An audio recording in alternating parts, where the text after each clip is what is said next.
강동경찰서에서 근무할 때 7개월 동안 범인을 잡지 못해서 애를 태웠던 안타까운 사건이 하나 있었는데요. 결국엔 백 형사님이 절도범을 검거하면서 과거 사건까지 모두 해결을 해내고 맙니다.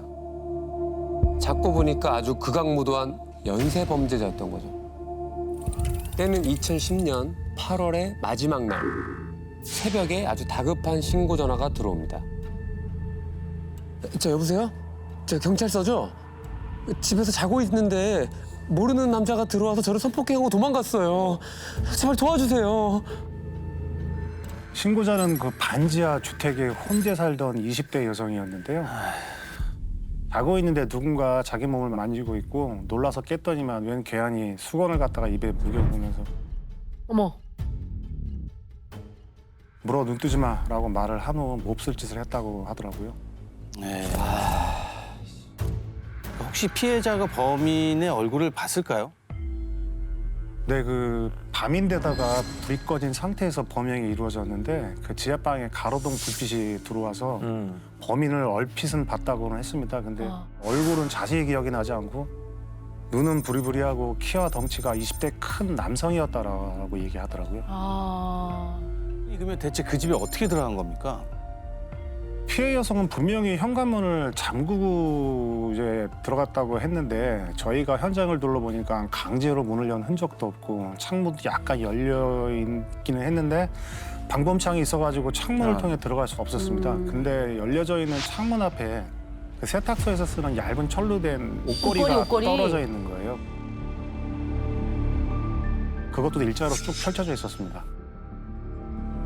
피해 여성에게 옷걸이를 이렇게 둔 게 본인이냐라고 물어봤다고 합니다. 근데 아니라고 하더라고요. 그래서 이제 백 형사님이 혹시나 하고 밖으로 나가서 열려있던 창문으로 펼쳐진 옷걸이를 쑥 넣어봤대요. 그러니까 평소에 피해 여성이 열쇠를 놔두는 자리에 딱 닿았다고 합니다. 아, 열쇠를 놔둔 자리에 문이 그러네. 아니라. 아니 근데 열쇠가 거기 있는 건 어떻게 알고? 그러니까요. 일단 피해 여성이 괴한이라고 진술을 한 거 보면 아는 사람이 아니잖아요. 면식범이 아니다 이런 얘기가 되겠는데 평소 어디에 여성이 열쇠를 놓아두는지를 알고 도구를 준비했다면 평상시에 행동을 좀 지켜봤을 가능성이 높고 네. 범인의 입장에서 편면식이죠. 자기가 범행 대상을 선정하고 그 사람의 행동과 삶의 패턴을 파악을 해서 그런 도구를 준비해서 침입을 한 이런 편면식 범죄자 이렇게 봐야 되겠죠. 혹시 범행 현장 주변에 CCTV나 뭐 목격자는 없었습니까? 그 당시는 그 CCTV가 도로에 많이 있지 않던 시절이어가지고요. CCTV로는 범인을 찾을 수가 없었고 범행 시간이 또 새벽 시간에 벌어져서 목격자도 발견을 못했습니다. 아니면 현장에서 범인을 특정할 만한 단서 같은 거는 없었습니까? 네. 과수팀이 범행 현장을 꼼꼼하게 감식을 했는데 범인의 것으로 보이는 쪽지문 하나만 겨우 발견됐습니다. 그걸로는 범인의 인적사항을 발견할 수가 없었습니다. 그렇죠. 지문의 일부분만. 쪽지문. 그러면은 뭐 애초에 뭐 지문을 남길 생각이 없었을 수도 있어요. 그러니까 지문을 또 지우고 증거 갔구나. 인멸을 위해서 싹 지울 수도 있고 또 반감없는 샤워도 하고 그런 나간다고 경우도 그랬잖아요. 있다며요. 네. 네. 맞습니다. 범인이요. 범행 후에 자신이 가져온 청테이프로 흔적이 남았을 만한 곳들을 전부 청소하고 갔다고 합니다. 처음이 아닌 거 아니에요? 그렇죠. 그럴 수 있죠. 예, 한두 번 저질러 본 게 아닌 것 같습니다. 네. 그래서 저희도 그렇게 생각을 하고 일단 그 범행이 일어난 지역을 중심으로 해가지고요. 동종범죄 전과자들을 일일이 찾아가서 알리바이를 모두 확인을 했고 혹시 범인이 사건 현장에다가 담배꽁초라든가 이런 거를 버렸지 않을까 해서 인근에 있는 담배꽁초를 전부 수거해서 범죄자 그 DNA 데이터베이스에 대조해보기도 했고 근데 전과자 중에는 용의선상에 올릴 만한 사람이 없었습니다. 범행 시간대 범행 연서 인근을 배회한 사람 중에서 덩치 큰 20대 남성을 본 사람이 있다면은 신고를 해달라고 저희가 전단지까지 만들어가지고 배포를 하고 일대에 혼자 사는 남성들 대상으로 수사를 펼쳤는데 역시 특별한 혐의점은 발견하지 못했습니다. 아, 7개월 동안 범인을 못 잡았다는 게 이 사건을 얘기하셨던 거군요. 그러게요. 단서가 너무 없으니까. 네. 네, 맞습니다. 저희가 그때 그 기지국 수사까지 다 했는데 나오는 게 아무것도 없으니까 답답해 미치겠더라고요. 그 시간이 걸리더라도 피해자분을 위해서 범인을 반드시 잡고야 말겠다고 생각을 했는데 생각지도 못한 곳에서 사건이 풀리게 된 겁니다. 자, 정확히 7개월이 지난 시점입니다. 2011년 2월 말 반지하 주택에 도둑이 들어왔다는 신고가 들어옵니다. 피해자가 전날에 그 토요일이어서 그 지인 집에 놀러 갔다가 일요일 아침에 집에 와 보니까 안방 책상 서랍에 안에 있던 지갑에 넣어둔 돈이 없어졌다고 하더라고요.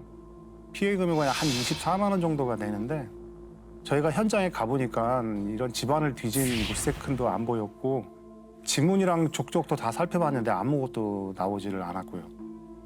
증거 인멸을 철저하게 했다는 얘기인데 절도 피해자가 하는 말이 아무래도 이 범인이 자기 집을 이번만 왔다 간 게 아니라고 말을 하더라고요. 열흘 전쯤에도 안방 책상 서랍에 있던 지갑에서 돈이 5만 원이 없어졌다는 거예요. 근데 그때는 금액이 적어서 자기가 썼나 보다라고 생각을 했는데 이번에는 확실히 누군가 훔쳐갔다는 생각이 들었다는 거죠. 왜냐하면 열흘 전에 5만 원이 없어졌을 때 열쇠도 같이 없어졌다고 말을 하더라고요. 사실 이 발생 장소가 저는 조금 이상하긴 해요. 왜냐하면 반지하 방에 거금이 있으리라고 기대하기가 사실은 힘들잖아요. 그런데 2번이나 들어갔어요. 네. 이걸 본다면 다른 목적이 있었을 가능성이 높다 이런 생각이 들거든요. 그러니까 이게 꼭 절도 범죄가 아니더라도 그렇다면 이제 확인해봐야 될 것이 이 여성도 혼자 거주하는 이런 여성이었는지가 확인이 돼야 되겠죠. 네, 그 혼자 사는 20대 여성의 집이었고요. 어머, 그럼 꼭 절도만 범행 목적이 아닐 수도 있겠네. 네, 네. 7개월 전 강간 사건도 증거인멸을 했잖아요. 그쵸. 그 8월 네. 새벽에 있었던. 청태프. 같은 범인일 수도 있지 않나 좀 생각이 드는데 7개월 전 강간 사건이랑 동일 범이라면 여기도 쪽지문이 안 나온 거예요? 이 절도 사건에서는 저희가 지문을 찾아냈습니다. 피해자 집 방범창이 뜯겨져 있었습니다. 2개가 뜯겨져 있었는데 네. 범인이 뜯었다고 생각을 하고 그걸 찾아봤는데 인근에 버려져 있더라고요. 버려진 방범창을 이거라도 맡겨보자는 네, 심정으로 네, 해서 네. 감식을 맡겼습니다. 근데 거기서 생각지도 못한 사람이 나온 겁니다. 방범창에서 나온 지문은 30대 남성이었습니다. 이 남성은요, 아내도 있고요, 자녀도 있고요, 직장도 있는 아주 평범한 가장인데다가 전과도 하나도 없는 아주 깨끗한 사람이었습니다. 그럼 뭐지? 전과도 없어? 일단 지문이 나온 이상 저희는 확인을 해야 되기 때문에 일단 서로 불러가지고 조사를 시작했는데 뭔가 좀 싸늘한 느낌이 좀 들더라고요.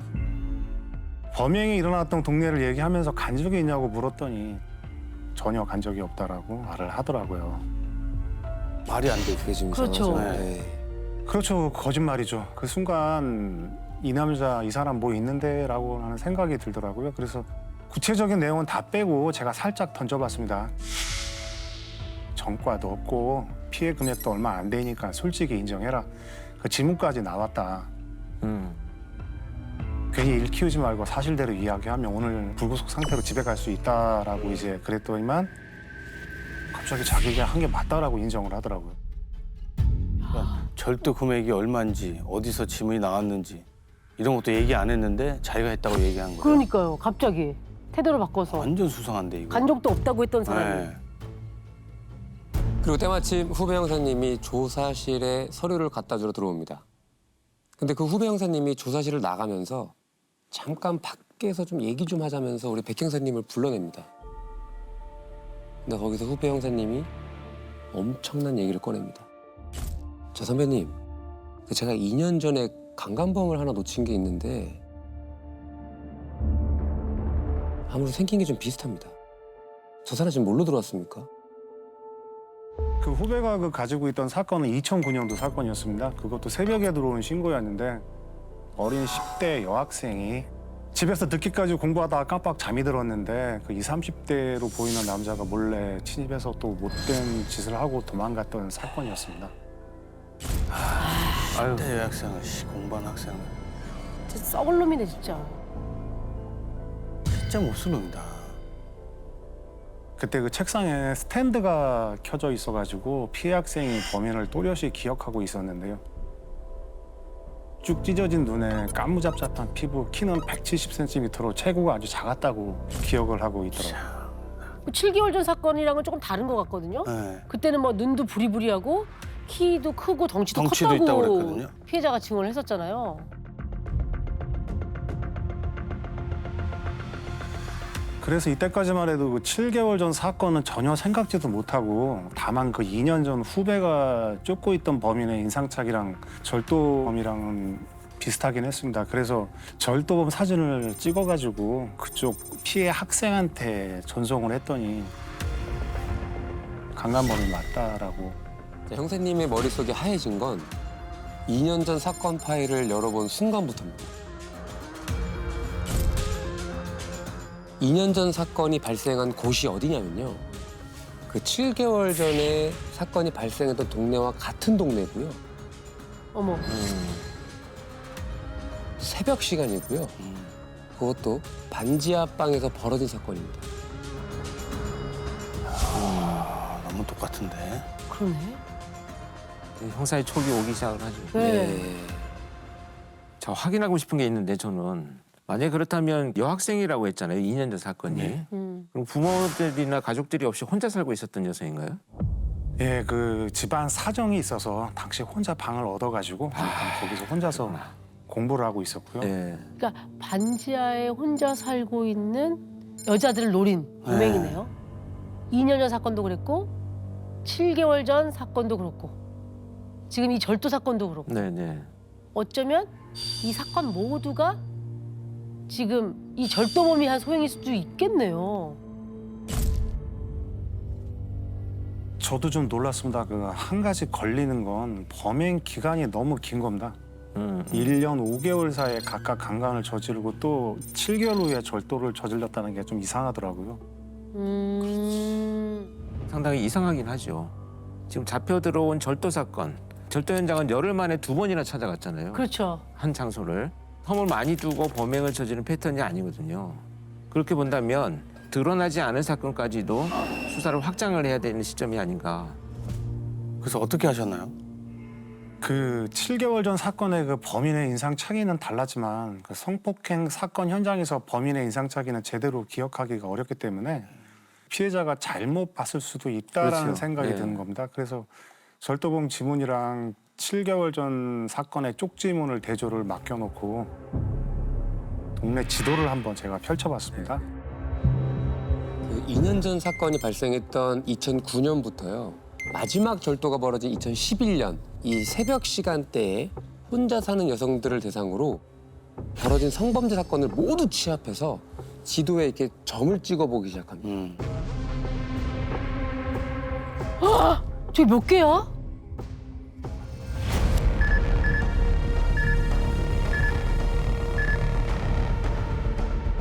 (2009년부터) 2011년 초까지 발생했던 강간 사건만 20건 정도로 확인이 됐고요. 그중에 그 절도범 휴대전화 기주국 위치를 확인해 보니까 10건이 조금 넘게 확인이 되더라고요. 아, 지금 최소한 10건이라는. 강간만요? 네. 근데 2년간 저 좁은 동네에서 저렇게 많은 사건이 벌어졌는데 동일범의 소행이란 거 어쩌다 놓쳤을까요? 범행 간격이 아까도 말씀드렸지만 짧게는 2달, 길게는 6개월씩 띄엄띄엄 발생을 했고 일부 사건들은 동일범의 소행이라고 보고 수사를 진행하기는 했었는데 증거가 없어 난항을 겪었던 상황이었습니다. 아, 증거가 증거인멸을 없어서. 자꾸 그 완전 철저하게 그쵸, 하니까. 그쵸. 게다가 그 강간당한 피해자도 있었고 또 폭행과 강간, 강도가 동시에 이루어진 경우도 있어서 동일범이라고 보지는 못했던 겁니다. 그런데 이제 백 형사님이 이렇게 지도에 점을 찍고 나서 아주 놀라운 걸 발견하게 됩니다. 이 지도의 중심에 절도범이 살았던 겁니다. 네? 저 가운데 저기 저 집이요? 아, 그러니까 2005년부터 2008년까지 3년을 말이죠. 아, 2008년까지 저 가운데 살고 있었고 네. 2009년부터 범행이 있었다라고 한다면 이사 가고 난 이후에 범행을 저지르기 위해서 이 동네를 다시 찾아왔다? 그렇죠. 그렇죠. 결국은 이제 3년 동안 그 동네에 살았으니까 범인 입장에서는 그 동네 지리도 잘 알고 있고 또 범행 장소를 선택할 때도 굉장히 익숙하지 않았나 이렇게 생각이 되죠. 와. 결국엔 증거가 있어야 뭐 할 것 같은데. 현장에서 나오는 네, 증거. 뭐가 아무것도 있어야 없잖아요. 되는 거라는 생각이 드는데. 이 중 5건의 사건 현장에서 실원이 확인이 안 된 DNA하고 쪽지문이 남아있다는 기록이 있더라고요. 그래서 다 취합해서 DNA는 국과수로 보냈고 쪽지문은 서울청 과수팀으로 네네. 긴급 감식을 의뢰했습니다. 급한 중대 사건일 경우에는 네. 1시간 내외로 어. 회송을 해주기 때문에 맞았을까요? 아니었을까요? 그래도 모두 일치하는 걸로 아. 제가 담당하고 있던 7개월 전 사건까지도 정말 다 일치했습니다. 야, 이거 엄청나 큰 사건이네요. 잡고 보니 연쇄 성폭행범이었다니. 자, 지금부터는 이 절도범을 윤 씨라고 부르도록 하겠습니다. 백 형사님은 바로 윤 씨에게 달려갈 수가 없었다고 합니다. 일단 뭐 제 사건 포함해서 6건만 저지른 것 같지는 않았고 분명히 그 기지국 위치로 10건이 더 나오고 있는데 그렇지, 그렇지. 나머지 사건은 과연 이 친구가 얘기를 인정을 할까 싶더라고요. 그래서 일단은 감식 결과 나온 거를 받아들고 윤 씨한테 수갑만 채워놓고 나왔습니다. 수갑 채우면서 어떡하냐. 넌 이제 못 나간다. 그랬더니만 윤 씨가 무슨 소리냐고 화를 내면서 인정하면 바로 내보내준다고 하는데 왜 그러냐고 화를 내더라고요. 그래서 한참 밖에서 고민하다가 이제 각 팀에 흩어져 있는 사건이라든가 나머지 사건들 기록을 다 박스에 담았습니다. 그리고 저기 들고 윤 씨 앞에 가서 이렇게 말했습니다. 자, 뭐부터 시작할까? 서류를 다 보여주면서.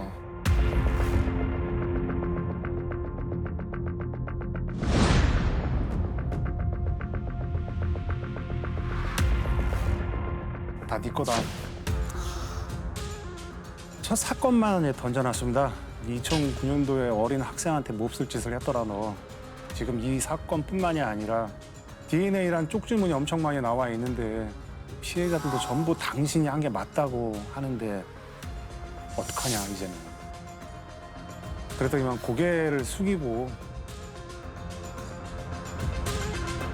하나씩 이야기를 다 하더라고요. 일단 지도에 표시되어 있던 사건 중에 후배랑 제가 맡았던 사건을 포함해 있었는데 그중에 9건을 다 인정을 했고요. 아예 사건 자체 발생이 안 돼 있던 사건 3건을 더 얘기하고 저희가 진술받은 피해자는 11명이었습니다. 11명이요? 아, 신고도 안 한 게 있었다니까. 그런 것도 이용을 하는 거지. 9건에 신고가 되지 않은 3건. 근데 피해자가 12명이 있어야 되는 거 아닌가요? 시기상 2번째 피해자였는데요. 범행을 저지르고 열쇠를 훔쳐나왔는데 보름이 지나도록 신고를 안 한 걸 눈치채고 다시 찾아가 범행을 또 저질렀더라고요. 그러니까 사건 건수는 12건이지만 피해자가 11명인 것은 예. 한 피해자가 한 2번. 피해자한테 2번의 범행을 네. 저지른 거예요? 다시 찾아가서 또 그 짓거리 한 거야. 아, 아유, 아유, 이거는 진짜 2번 죽이는 건데. 참 말하자면 이건 그냥 살인이에요. 살인 사건. 이거는 영혼을 짓밟는 진짜 살인과도 같은 행위거든요.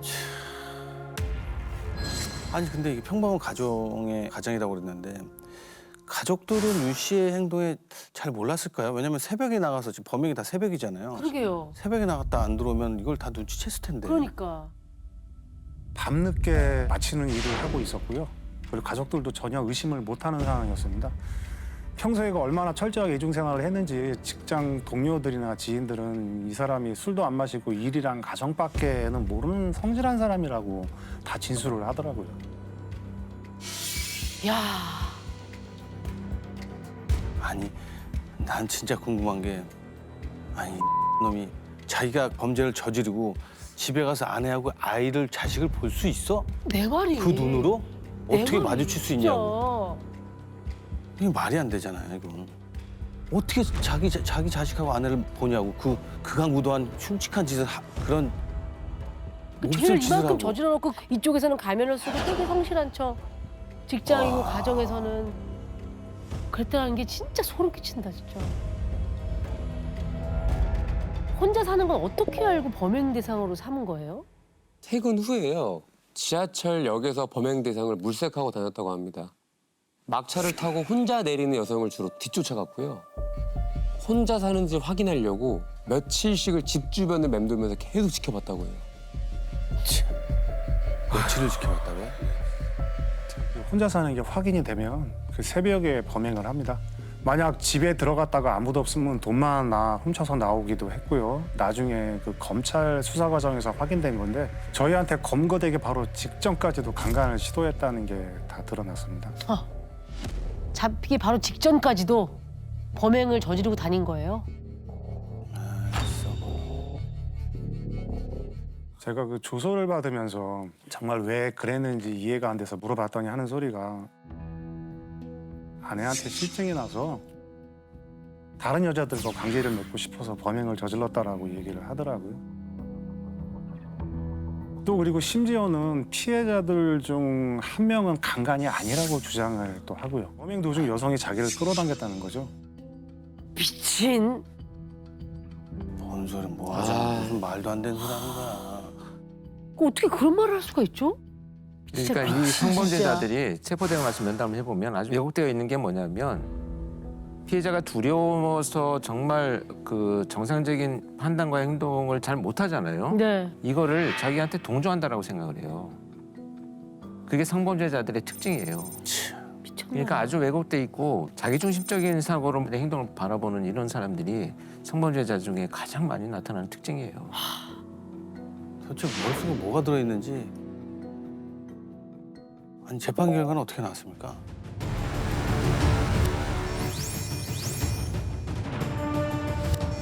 (16년을) 선고받았습니다. 야 강간을 지금 열 몇 건인데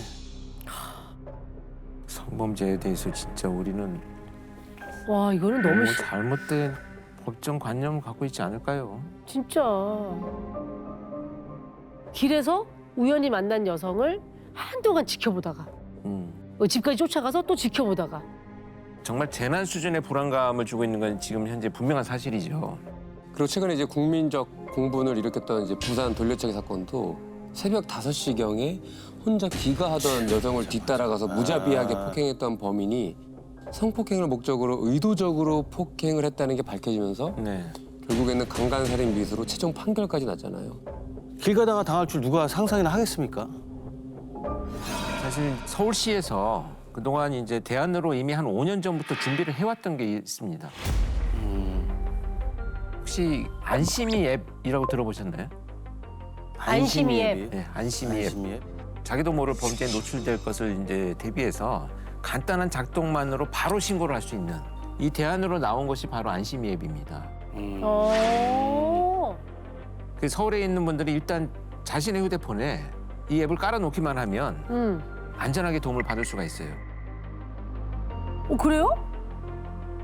안심 택시, 긴급 신고, 귀가 모니터링도 있고 스카우트 4가지로 이렇게 다 되어 있네요.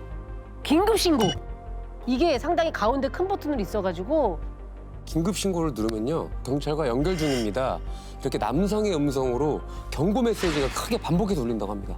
일단 그것만으로도 범인에게는 깜짝 놀라죠. 경고가 될 수 있겠네요. 저 갑자기 이게 뭐야 네. 하고 또 그렇죠. 범행이 중단되는 효과는 있지 않나 하는 생각이 듭니다. 예. 그래서 이제 귀가 모니터링은 뭐 딱 봐도 아시겠죠. 이제 버튼을 누르는 순간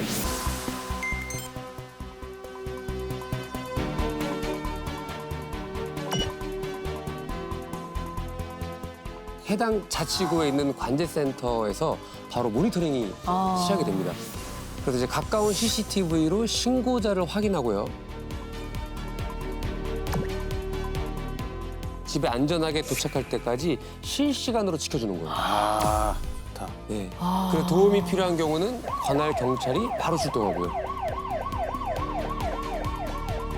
야 이거 맨날 켜고 다녀야 되겠는데 집에 들어올 때. 이게 사실 늦게 귀가하는 여성들은 굉장히 안심이 되죠. 그러니까 이게 이제 일의 특성상 밤늦게 귀가해야 되고 인적이 드문 곳에 사는 분들 이런 분들은 일단 이거 켜놓고 귀갓길에 좀 도움을 좀 받으면 좋겠어요. 혼자 사시는 분도. 네. 특히 그죠. 그리고 일단 안심 택시 이용해서 택시를 탑승하게 되는 순간부터 집에 귀갓까지 하차까지 도와주는 시스템이니까 택시 번호 그리고 승하차 시간, 위치가 보호자에게 자동으로 문자로 전송이 되고요. 스카우트는 뭐죠? 그건 이제 귀갓길을 직접 도와주는 대원들이 동행을 해주는 이런 시스템인데요. 24시간 신청을 하면 누구나 가능하다고 합니다. 백 형사님이 그 사건의 범인도 보면 막차를 타고 내리는 여성들을 범인 노렸다고 대상으로 했잖아요. 삼았잖아요. 이게 무슨 의미가 있냐면 누군가 데리러 나오지 않는 사람은 혼자 살 수 있다는 가능성이 높아요. 그러니까 이 범죄자들이 보는 시선과 눈이 다 달라요, 우리 정상적인 사람들하고. 그래서 그럴 때 이제 활용하기가 되게 좋죠. 그리고 이 외에도 이제 신변보호 대상자로 등록된 스토킹 범죄 피해자를 대상으로 안심 장비라고 스마트 초인종, 가정용 CCTV가 필수로 제공이 되고 있고요. 문 열림 센서와 경찰용 호루라기 등을 다 지원을 해준다고 해요. 특히 또 늦은 시간까지 혼자서 가게를 운영하는 여성분들을 위해서 CCTV 관제센터로 바로 신고 접수가 되는 비상벨도 있으니까 꼭 찾아보셨으면 합니다. 이미 나와 있는 좋은 시스템인데 대비할 수 있다면 하는 게 좋겠어요. 해야죠. 네. 그렇죠. 네. 가입하는데 30초도 안 걸리니까 제 주변에도 이런 친구들 많거든요. 근데 이게 있고 없고 차이가 되게 많이 있을 날 것 것 같아요. 같아요. 정말. 네. 네. 저희 형사들도 현장에서 열심히 두 눈 부릅뜨고 지키고 있습니다. 네. 안심하고 살 수 있는 안전한 사회가 될 수 있도록 항상 노력하겠습니다. 아, 네. 좋습니다. 즐겨봐 이 채널.